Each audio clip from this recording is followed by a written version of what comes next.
Assalamualaikum warahmatullahi wabarakatuh. Terima kasih pada audiens yang telah hadir di acara kali ini. Sebelumnya izinkan saya memperkenalkan diri. Perkenalkan, nama saya Ismawati Putri Marliani dengan NPM 0211222302 kelas 3H Manajemen. Maksud dan tujuan saya berdiri di sini adalah sebagai narasumber yang akan mempresentasikan tentang materi kali ini yang berjudul iklan.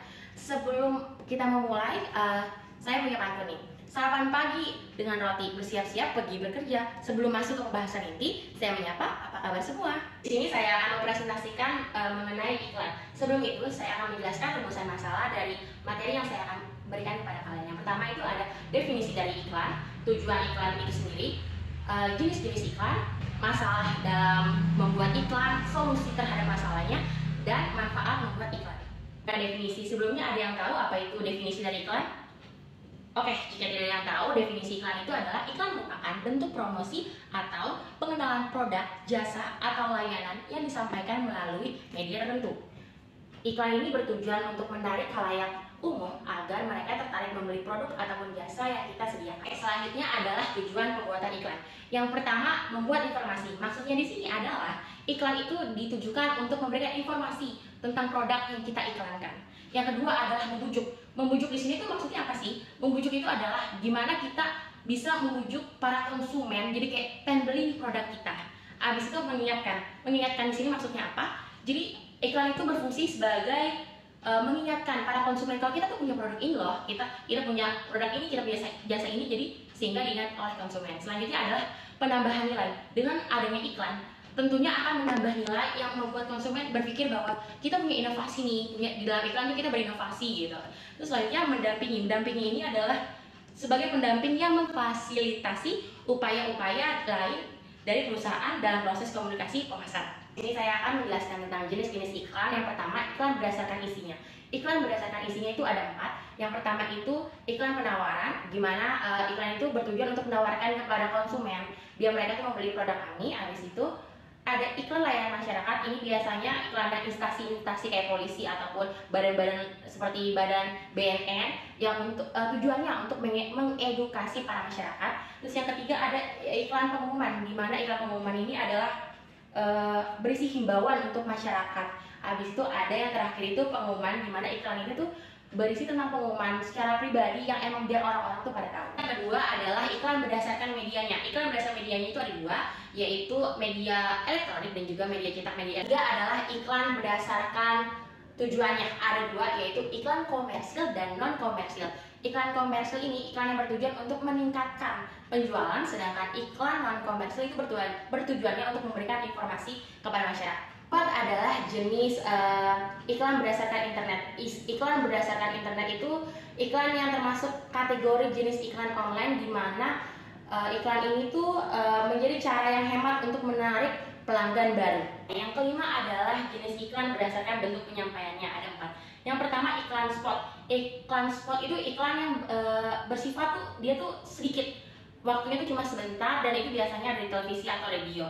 Yang kedua itu iklan kolom atau baris, itu biasanya ada di media cetak seperti koran ataupun di brosur. Yang ketiga adalah adlib. Adlib itu kayak ada suatu acara, terus biasanya ada kayak iklan, ada bawa acara itu ngomong, itu adalah adlib. Yang keempat adalah sponsor. Sponsor itu jadi kayak mungkin ada sinetron, nanti bakal ada bagian scan yang merupakan iklan. Oke. Selanjutnya di sini saya akan menjelaskan tentang masalah yang terjadi dalam membuat iklan. Yang pertama itu adalah tidak berfokus pada copy. Maksudnya di sini tuh banyak orang yang membuat iklan tapi tidak meng-highlight, misalnya kayak apa yang harus di boldkan, apa yang harus kata-kata yang ditonjolkan, terus juga mungkin lebih mengurangi jargon dan juga lebih menerapkan iklan yang lebih sederhana sehingga mudah dipahami oleh masyarakat atau menarik masyarakat. Melupakan human factor. Jadi di sini tuh banyak banget kayak kita mau iklan tuh lebih ke mikirin ke ini apa penontonnya itu atau masyarakatnya itu khayalan, bukan kayak bener-bener manusia gitu. Jadi kayak kurang berfokus kepada intinya tuh kepada manusia. Lanjut adalah menekankan fitur produk daripada keuntungan. Jadi di sini terlalu menonjol emang fitur tuh adalah keunggulan, tapi tuh pasti masyarakat lebih memilih apa sih keunggulan produk kita, apa manfaat produk kita dibandingkan fitur-fitur canggih yang kita tawarkan gitu. Habis itu juga ada memasarkan ke audiens yang sudah mengenal produk.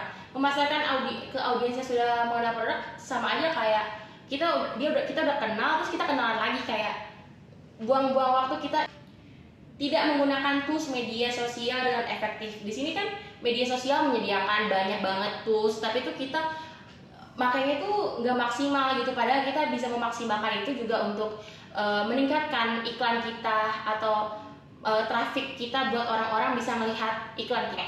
Yang terakhir adalah sembarang mengaplikasikan tren sosial. Tren sosial ini kan agak sensitif ya. Takutnya kita ikut menyuarakan atau ikut bersimpati kepada kayak gempa bumi gitu, disangkanya kita cari untung atau kayak aji mumpung, kita sosokan nih, ada cuma ikut-ikutan. Kita harus lebih tahu, harus strategi atau pengiklanannya itu lebih tepat gitu.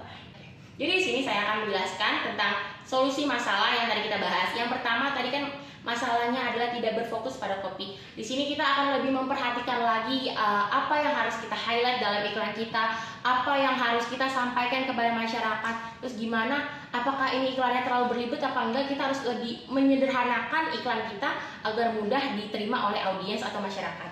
Habis itu yang kedua itu kan melupakan human factor. Nah, melupakan human factor itu kita bisa lebih fokus, tujuan kita tuh jangan terlalu berpikir hayalan gitu, kayak lebih fokus ke human factor ya, kepada manusianya tuh butuhnya apa sih, manusia tuh pengennya tuh kayak gimana sih gitu, lebih sukanya kayak gimana. Abis itu menekankan fitur produk daripada keuntungan, berarti kita lebih menonjolkan apa manfaat dari produk kita, apa keuntungan produk kita jika para masyarakat menggunakan produk kita dibandingkan fitur-fitur yang menurut saya itu kurang dilirik oleh masyarakat. Memasarkan ke audiens yang sudah mengenal produk Anda. Nah, solusinya adalah kita sebagai perusahaan yang ingin iklan, kalau misalnya kita udah pernah iklan ke sana, kita cari tempat baru atau pasar baru yang lebih efektif untuk memperkenalkan produk kita. Habis itu tidak menggunakan tools media dengan secara efektif. Tentunya kita bisa mencari karyawan yang lebih mengerti tools sosial media, bagaimana masyarakat suka dengan konten-konten sosial media yang kita buat. Sembarang mengaplikasikan tren sosial. Tren sosial ini kan agak sensitif ya, takutnya kita ikut menyuarakan atau ikut bersimpati kepada kayak gempa bumi gitu, disangkanya kita cari untung atau kayak aji mumpung, kita sosokan nih, ada cuma ikut-ikutan. Kita harus lebih tahu, harus strategi atau pengiklanannya itu lebih tepat gitu.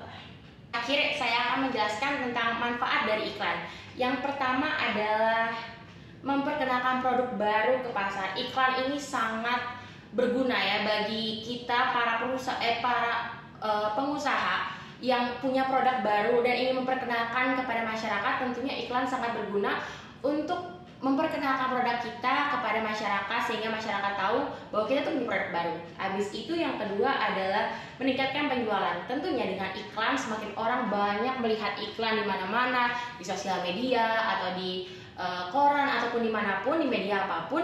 Tentunya orang kadang yang tidak ingin membeli penasaran, ini iklan lewat mulu nih, aku jadi kayak pengen beli gitu, jadi kayak melawan kompetitor ini. Contohnya kayak misalnya iklan-iklan kayak Pepsi sama Cola, mereka kan suka kayak saling menyindir, itu seperti mengedukasi pelanggan. Iklan juga bisa sebagai sarana kita mengedukasi pelanggan, terus juga lebih hemat. Ini maksudnya tanpa disangka kalau iklan secara online itu lebih hemat dibandingkan kayak iklannya di koran atau televisi. Selanjutnya adalah mendukung niat baik. Tidak jarang ada usaha yang menjalankan bisnis mereka untuk membantu permasalahan isu yang sedang terjadi di sekelilingnya. Misalnya ada sekarang nih lagi marak-maraknya yang Palestina. Banyak kan kayak produk-produk yang sebagian besar penjualan kita akan diberikan kepada Palestina, seperti kayak gitu ya. Mulai. Oke, sekian pemaparan materi dari saya. Kurang lebihnya mohon maaf. Sebelumnya ada yang ingin bertanya? Oke, kalau mungkin di sini malu ya untuk bertanya, kalian bisa bertanya di akun sosial media saya, bisa DM Instagram saya. Oke, sekian dari saya. Kurang lebihnya mohon maaf. Wassalamualaikum warahmatullahi wabarakatuh.